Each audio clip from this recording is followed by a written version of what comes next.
pag-usapan naman natin ngayon is hierarchy of control. Ano ba yung hierarchy of control? Hierarchy of control is a method of identifying and ranking safeguards to protect workers from hazards. Yung hierarchy of control, meron siyang 6 steps. Yung elimination, substitution, engineering control, administrative control, and personal protective equipment or PPE. Yung number 1, elimination, ano bang ibig sabihin?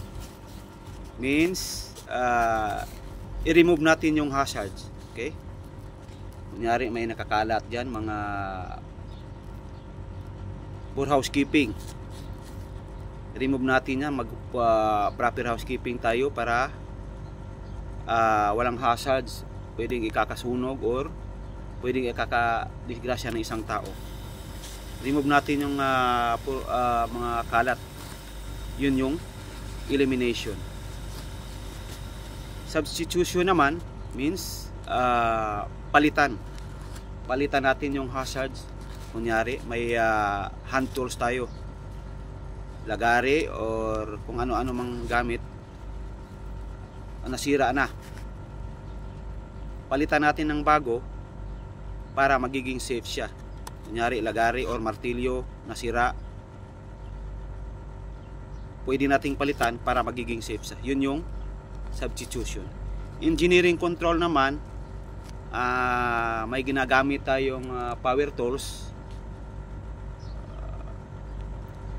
wala siyang safeguarding, lagyan natin ng safeguarding para magiging safe siya, pwede nang gamitin.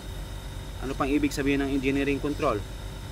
Yung walang mga access na mga working at height, walang ladder, or sa mga excavation na walang ladder, walang daanan, palagyan natin ng daanan. Yun tinatawag na engineering control. Administrative control naman is kunyari sa isang site, yung toolbox stock, administrative control yon. Yung mga document, yung mga permit to work, administrative control yon. Yung mga kunyari may every monthly magbigay tayo ng mga incentive sa mga workers, ordinary workers na gumagawa ng safety, pwede nating bigyan ng reward or administrative control yun. At saka mga trainings, mga workers, para aware sila sa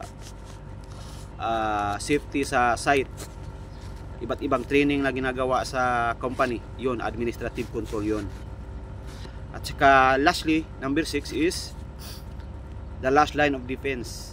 Ito yung personal protective equipment, yung sinusuot ng tao para magiging safe sila. Yung helmet, safety gloves, safety shoes, and safety vest. Yun yung personal protective equipment.